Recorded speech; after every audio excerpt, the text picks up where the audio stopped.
जा सर जब से खेसरिया के संग छोड़लो लौट चोटे हो गइलो। अरे जा सर लड़चर त तार बाप बरे का बाबूजी पगलाई रहतनी पिकनिक के बियन पैसा ना देम। पैसा के सारे फेर में बारो कमाए धमाए के लांग के खाली पैसा दी हमका जमीन संपत्ति बेच के तनी के दी तो लिया के दी कहीं से बियन पिकनिक का मीट भात बनावे के बा। हाँ तो ठीक बा सबका घरे मीट भात बनी तनी के बिहान आलू दम पूरी तस्मई नीमन चीज बनी मुर्गा मुर्गी नीमन लोग ना खा भाग सर पुआ पूरी के खाई रे शंभुआ से जाता नहीं मांगे जो मांग के खा सो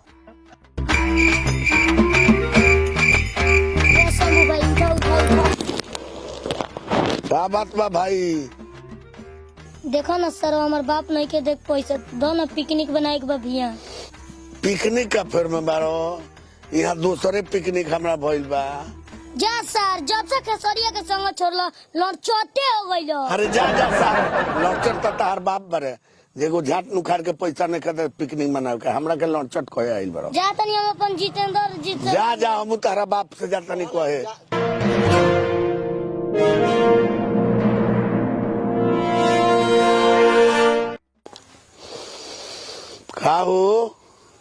का हो बेटा के ये संस्कार दिले बरो का भइल बा जे कोई का दुआर पर जाई है या केहू के कुछ कह दी है गइल हो प्रणाम क के पैसा मांगल पैसा ना देनी है तो लड़चट कहता। ओसन तो हमार लड़का कोनो ना हो सब लड़का हमार संस्कारी हमारे तो सारा काहे उल्टा बोललक हो कहता जे बिहान पिकनिक मनावे के बा पैसा दो तो हम डटनी है जे बाप से मांग वही पर उल्टा सीधा लड़चट कहता।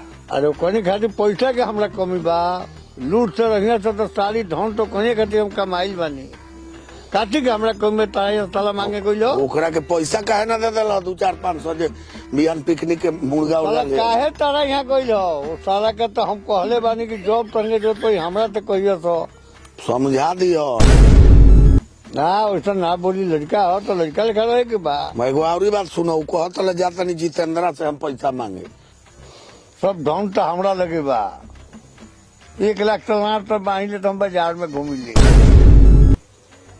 समझा दियो ओकर रोहन बाउर होता।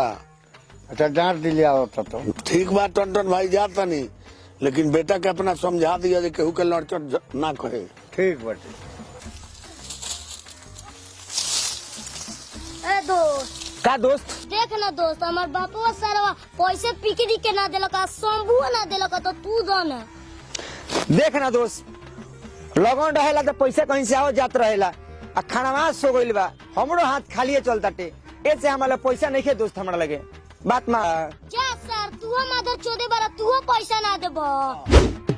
बाबूजी हम अपन दोस्त के पार्टी दे के बाद दी ना पैसा पिकनिक के कि का चाहतनी काहे इतना गरम बड़ो का बात बा सब घर में के सामान निकाल के बेच के हम अपन पार्टी संग के दे देम पार्टी। अरे चुप रे सरवा अरे सारे बेचैन बारो पिकनिक खातिर 12 किलो के खोसी अब बाबा चाउर के बहना हम दे देले बानी तब का बेचैन बारे रे अपन खोसी गाने में डाली हम जातनी सब घर के सामान बेच के हम अपन दोस्त के पार्टी दे देवे। कमात ना देखा फुटानी बा कोनो सरवा से पैसा ना मांगे उन्होंने जातनी खाएम पियम उन्होंने पिकनिक मनाएम जातनी। ए दीदिया लोग है भैया लोग है चाची लोग हमार वीडियो को शेयर करी लोग हमनी के मेहनत से काम करतन शेयर लाइक करिए लोग। ए शंभू ते बोल चलिए तमाम भोजपुरिया भाई के प्रणाम करब हमनी के वीडियो देखी लाइक करी सब्सक्राइब करी बटन जरूर दबाई बड़ी मेहनत करी बा।